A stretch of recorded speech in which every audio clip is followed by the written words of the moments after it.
Ada yang mengatakan bahwa dikarenakan Nyi Roro Kidul sedang mantu.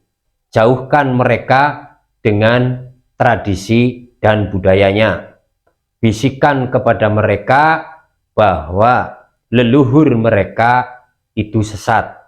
Ini adalah 3 cara untuk menguasai sebuah bangsa, sehingga tidak aneh ketika akhir-akhir ini banyak kita mendengar bahwa leluhur kita menyembah pohon, sesat, musyrik, dan lain sebagainya. Janji kuele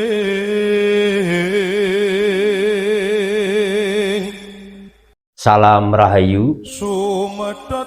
Ada beberapa pertanyaan tentang perbedaan antara satu suro yang jatuh pada hari Jumat Kliwon dan satu suro yang jatuh pada Sabtu Legi.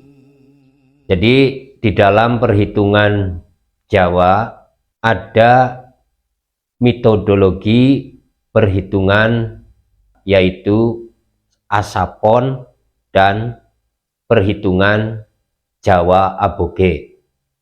Perhitungan Asapon adalah perpaduan antara perhitungan Jawa Aboge dan perhitungan Hijriyah atau Komariah. Dan untuk tahun ini, tahun 2025, antara kalender Hijriyah dan kalender Jawa Asapon, penanggalan satu suronya Jumat Kliwon. Untuk penanggalan Jawa Aboge jatuh pada Sabtu Legi.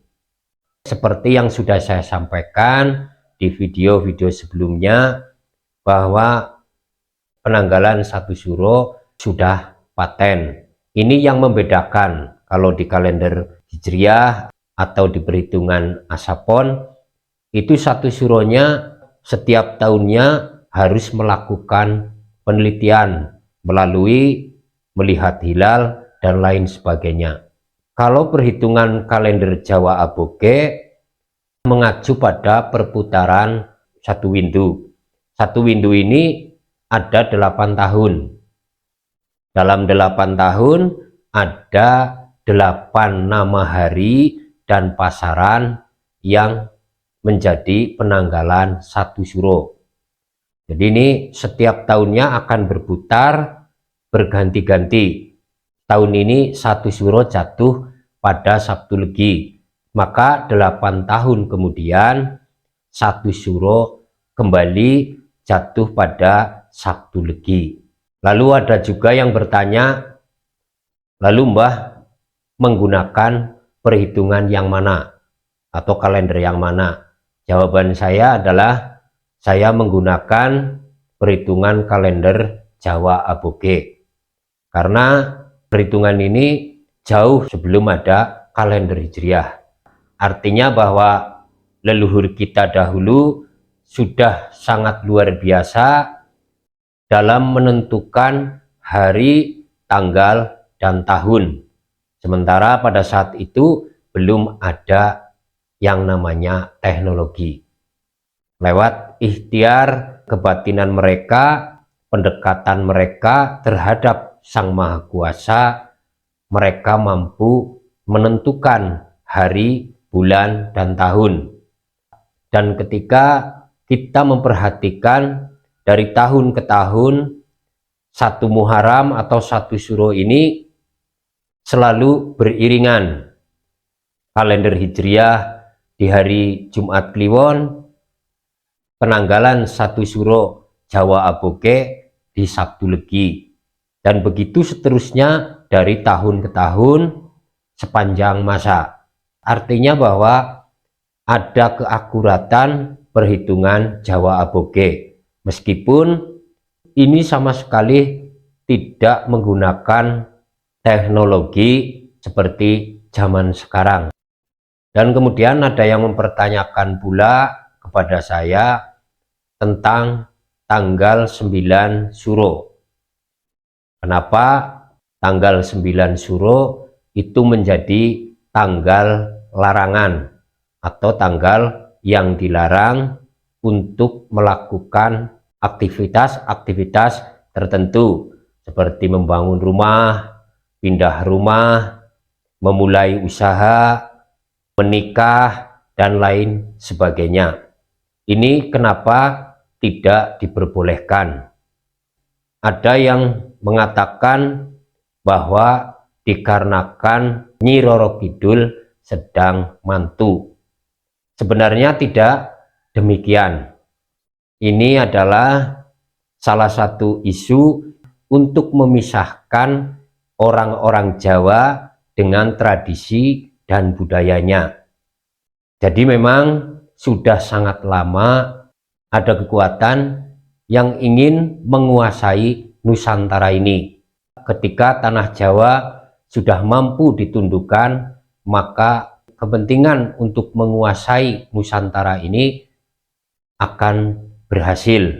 Jadi tanggal 9 Suro keturunan Nabi kita Muhammad itu dibantai, dan dibantainya itu pada tanggal 9 Suro atau tanggal 9 Muharram. Dan ini kemudian diyakini oleh orang Jawa menjadi tanggal dan bulan berduka, hingga orang-orang tua kita, khususnya orang Jawa ini, sangat menyakralkan bulan Suro, khususnya tanggal 9 Suro. Kenapa kemudian banyak sekali yang salah paham dengan tradisi leluhur kita?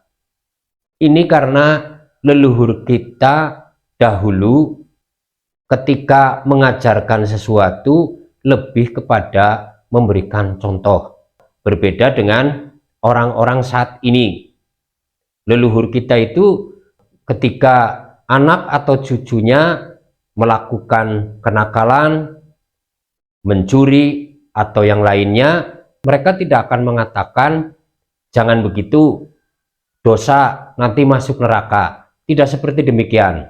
Tapi mereka cukup dengan berkata, jangan seperti itu, ora ilok.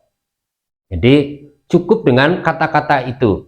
Orang dahulu itu tidak senang atau tidak suka mengatakan sesuatu secara langsung, selalu dengan bahasa kiasan, dengan sanepo, dan lain sebagainya. Jadi kalau orang sekarang ketika ada orang mencuri, pasti yang akan dikatakan, jangan mencuri, itu dosa, nanti masuk neraka. Berbeda dengan orang-orang dahulu, cukup dengan kalimat ojo koyo kuwi, ora elok. Nah, ini yang orang dahulu selalu sampaikan kepada anak keturunannya. Jadi mereka tidak suka mengatakan sesuatu secara langsung. Karena bagi orang-orang dahulu mengatakan surga dan neraka itu sesuatu yang tabu. Jadi orang-orang dahulu itu lebih kepada perilaku, bukan ucapan, bukan lisan. Inilah kenapa akhlak orang-orang dahulu sangat luar biasa. Kita yang saat ini harus lebih berhati-hati ketika mendengar sesuatu yang berbeda dengan kebiasaan kita atau kebiasaan orang tua kita, maka kita cari tahu. Jangan kemudian kita ikut-ikutan, karena belum tentu apa yang kita dengar itu adalah suatu kebenaran. Yang menjadi contoh tanggal 9 di bulan Suro. Banyak sekali versi-versi yang kita dengar. Ini bisa menyesatkan kita. Kemudian kita akan menganggap bahwa leluhur kita salah atau sesat. Ini memang sekali lagi saya sampaikan bahwa memang sudah lama Nusantara ini ingin dikuasai oleh kelompok tertentu. Tanpa sadar kita sudah dijauhkan dengan tradisi dan budaya leluhur kita. Karena ini adalah salah satu cara mereka untuk menguasai sebuah bangsa. Ada 3 hal. 1, hapus sejarah mereka. Kemudian yang kedua, jauhkan mereka dengan tradisi dan budayanya. Bisikan kepada mereka bahwa leluhur mereka itu sesat. Ini adalah 3 cara untuk menguasai sebuah bangsa. Sehingga tidak aneh ketika akhir-akhir ini banyak kita mendengar bahwa leluhur kita menyembah pohon, sesat, musyrik, dan lain sebagainya. Ini adalah bagian dari cara-cara mereka untuk menguasai Nusantara. Kemudian ada juga yang bertanya tentang tata cara tirakat-tirakat Jawa, seperti puasa weton, puasa mutih, puasa ngebleng, dan puasa yang lainnya. Jadi di video berikutnya akan saya jelaskan tentang tirakat-tirakat ini, yaitu puasa weton, apit weton, puasa mutih, puasa ngebleng, dan puasa yang lainnya. Ini saja yang saya sampaikan. Mudah-mudahan ini bermanfaat, bisa menambah wawasan kita bersama. Terima kasih. Salam Rahayu. nganteni padang